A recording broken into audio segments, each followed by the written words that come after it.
Hi everyone, it's Jennifer and I'm here with our next lesson on adjective clauses.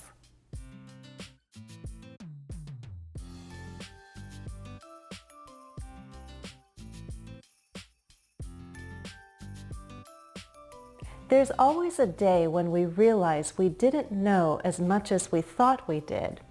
That's true about almost anything, right? Whether we're talking about English grammar or your friend's personal interests, there's always more to discover. Maybe the reason why we didn't know everything before is because we didn't ask enough questions. Well, let's start asking more questions about adjective clauses. We'll start with this one. Are which, that, and who the only relative pronouns we can use to form adjective clauses? No, they're not. So it's time to learn about other relative pronouns. First, who versus whom. Does anyone use whom anymore? Yes, but we mostly see it in writing. That's because whom is rather formal. We only use whom to refer to people and only when it's an object. A friend is someone with whom we can freely share our laughter and tears. That's correct, but it sounds rather formal. In everyday English, most speakers would prefer alternative wording. A friend is someone whom we can freely share our laughter and tears with. That's a little more natural, but it still sounds quite formal. Here are some less formal variations. A friend is someone who we can freely share our laughter and tears with. A friend is someone that we can freely share our laughter and tears with. A friend is someone we can freely share our laughter and tears with.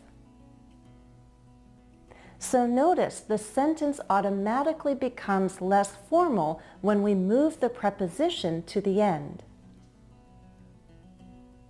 That last sentence is the one I'd use in everyday English. Do you see the relative pronoun? You don't, do you? That's because we can omit the relative pronoun when it's an object, not a subject, and when the adjective clause is necessary to identify the head noun. In other words, we have an identifying, defining, or restrictive clause. Let's do a quick check. Which of the following relative pronouns can we omit?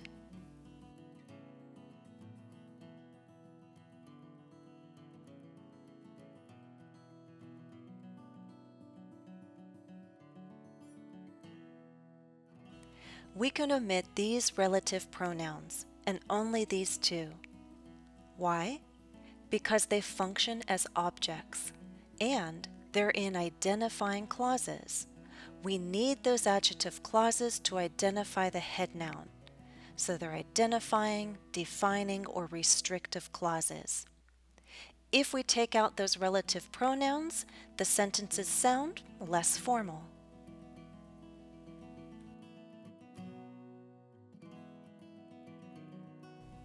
What about who versus whose? Look at this example. A friend is someone whose advice we value, or at least appreciate. No other relative pronoun would work in that sentence. Whose can't be replaced by another pronoun because whose is possessive. Whose advice? My friend's. My friend's advice is valuable.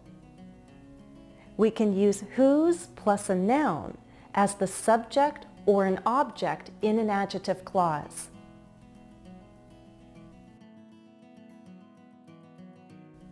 Do you remember what I said at the beginning of the lesson about not knowing everything? I said there's always a day when you realize you didn't know as much as you thought you did. There's a relative pronoun in that sentence. The relative pronoun is when. Which day was I referring to? The day when you realize you didn't know as much as you thought you did.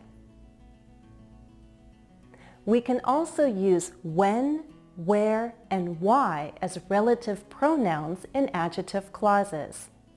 When, where, and why have limited uses, of course.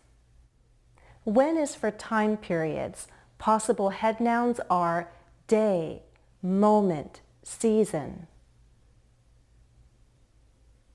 Where is for places. Possible head nouns are place, point, room. Why is for reasons. So a very common head noun is reason, a reason why, the reason why. Let me share some examples of adjective clauses using the relative pronouns when, where, and why. Here's an example with when. I remember the day when I finally understood complex sentences. Note we often drop the relative pronouns when, where, and why in identifying clauses. Next, let's look at an example of where. Everyone needs a place where they can relax. Note that it's possible to replace where with another relative pronoun. A place is a thing, so we could say, everyone needs a place in which they can relax, or everyone needs a place which they can relax in. But where is the preferred choice in everyday English? It's also more concise.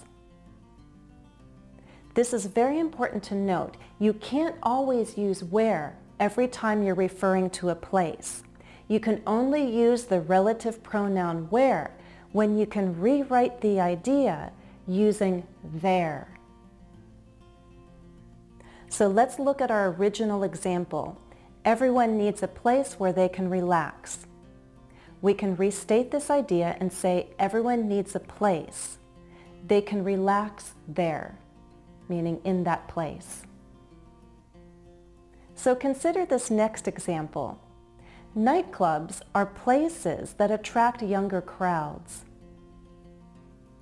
Can we easily restate this idea with there? No, so it's best to keep the relative pronoun that in this sentence. Here's an example with the relative pronoun why. Can you give me one reason why you can't come? Here we can drop the relative pronoun why. The head noun is clear and the sentence makes sense without it.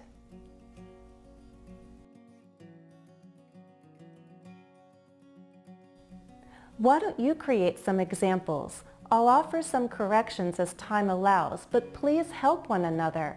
Read other people's comments. You can finish these sentences.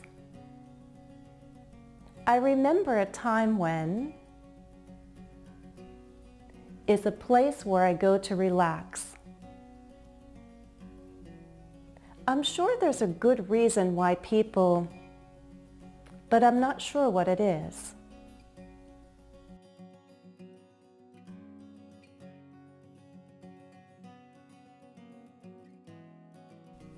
That's all for now. If you found this lesson helpful, please remember to like this video. As always, thanks for watching and happy studies.